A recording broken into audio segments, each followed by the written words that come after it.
to knot or not to knot? That is the question. And it really is determined by 4 different factors: what you're making, how you're making it, what materials you're using, and who you're making it for. And in the end, all of it boils down to how sturdy do you need it. So let's get started.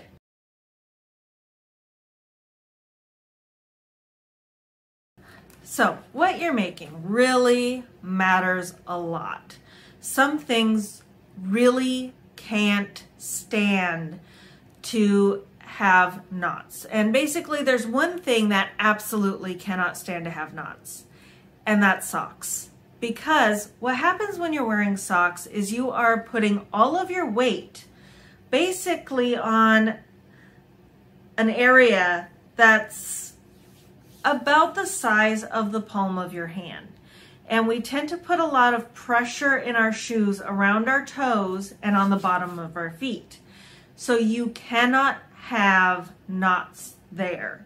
Also, because shoes tend to rub, you know, it's basically a knot is very tight area of the yarn where you're knotting 2 pieces together. And it's the only part that doesn't squish. So it's basically like having a tiny little pebble in your shoe. And you'll be able to feel it anywhere in your shoe, be it underneath your foot, the top of your toes, the side, kind of on the top of the instep. You're going to be able to feel it. So that's why when knitting or crocheting socks, you typically don't use knots, at least in the foot. You might decide to put a knot somewhere around the cuff, in which case it might work. The person, depending on how tight the socks are, might still feel it. So it's better to err on the side of caution with socks and just not bother to do knots at all. It'll save blisters, it'll save irritation, it'll make it so they actually want to wear the pair of socks. So just no knots in socks. I don't care who you are. The rest, it really depends on some of the other factors, what you decide to do knots or not. As for anything else, the other factors are more determinant than what it is in regards to whether or not you're using knots.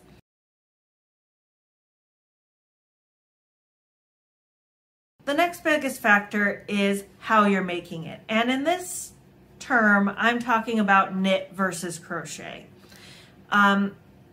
My personal opinion is that when you are doing crochet, it really doesn't matter most of the time whether you're using knots.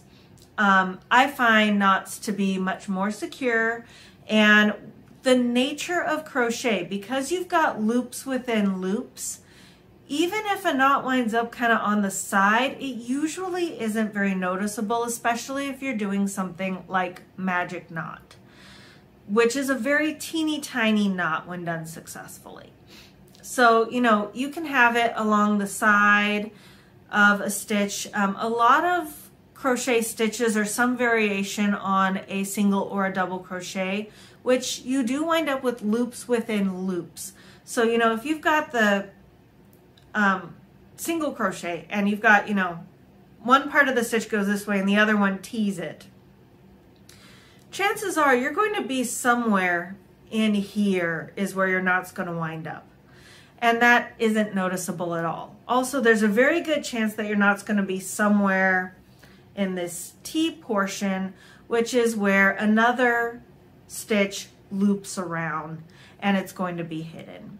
I've even had knots that wound up kind of on the outside, but because they lined up so well with the rest of the stitch, you couldn't even tell.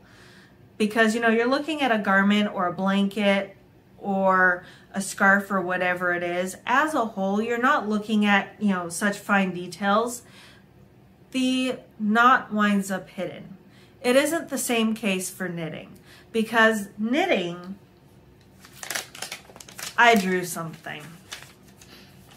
In knitting, the stitches look more like this. This is actually what your yarn is doing when you are knitting. This is not very secure. That's why we always have to have our needles poking through each of these little loops, because that's how we keep the stitches live. And the only spots that you cannot see in these stitches are the very top where the next row is coming through, and the very bottom where this one's coming through another loop.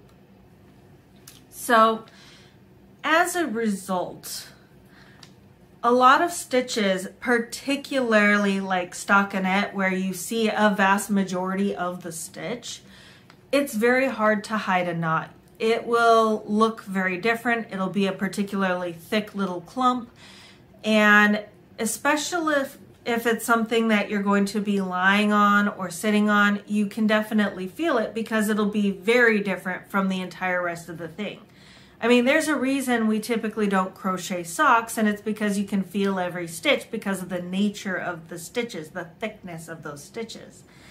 But with knitting, where we wind up with a much more solid fabric, having a knot in the middle is actually quite obtrusive. So that's why a lot of knitters take this perspective of no knots, ever.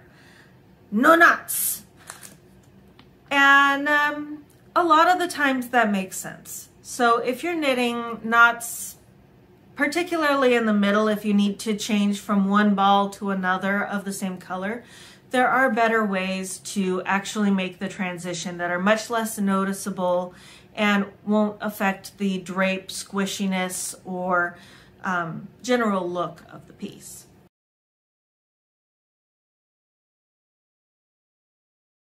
Now, what materials you're using also determine whether or not you're going to need a knot or not.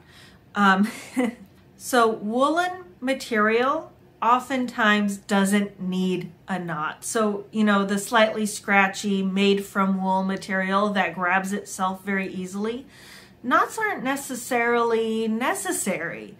The yarn, when you weave it in, will grab sufficiently well, and it's not going to come out. No knot needed.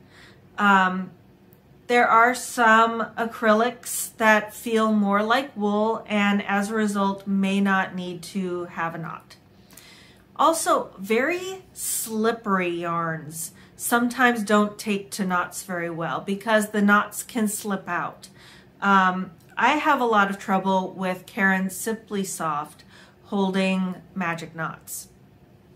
And because, you know, you do your little knot on this side, you do your little knot with the other strand on this side, and when you pull to sample whether or not it'll stay, the yarn just slips through itself and it comes undone.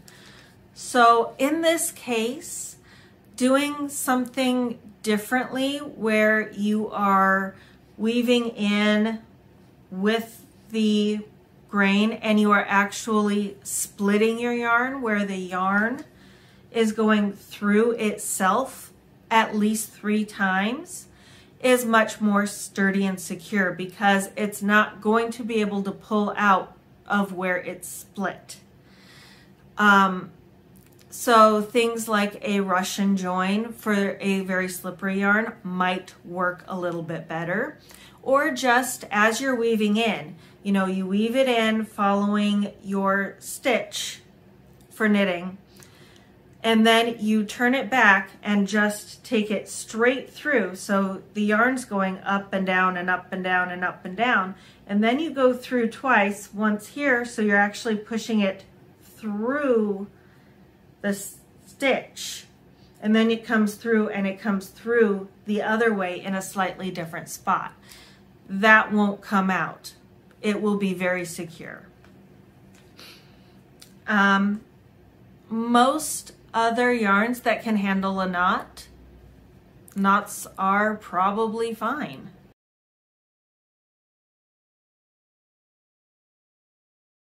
So the last determining factor is who you're making it for.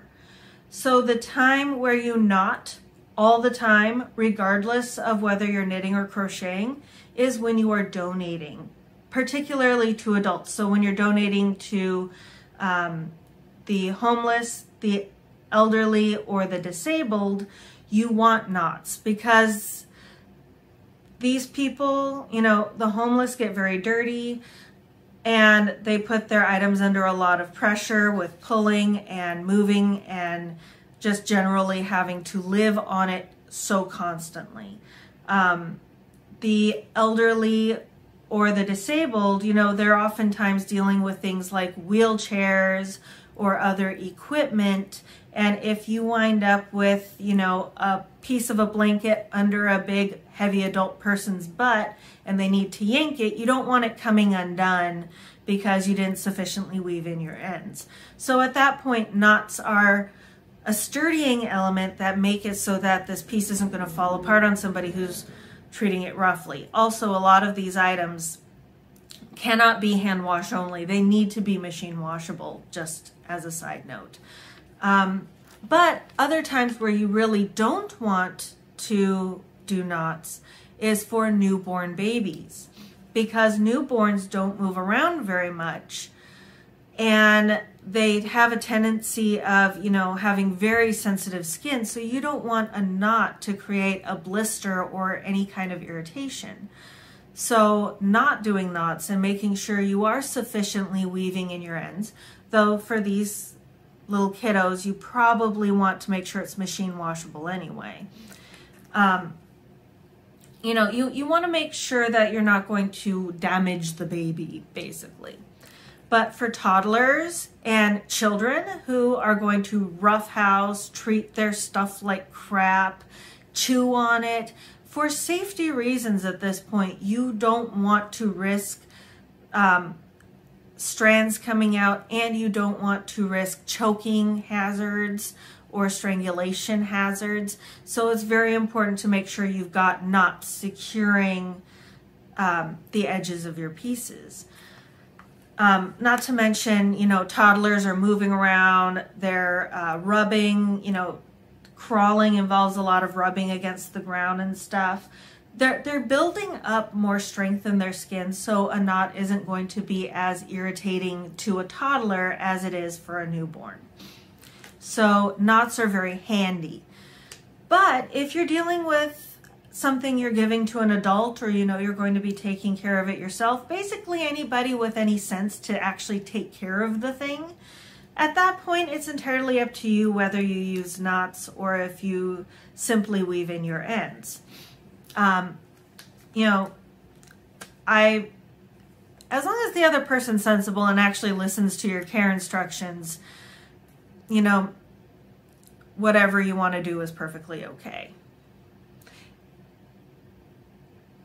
Though I do recommend that if you know that they're not going to take care of it and they're going to be washing it in the machine and generally being rough with it, knots might be a better option. Anyway, I hope you found this useful. Happy crafting. Bye.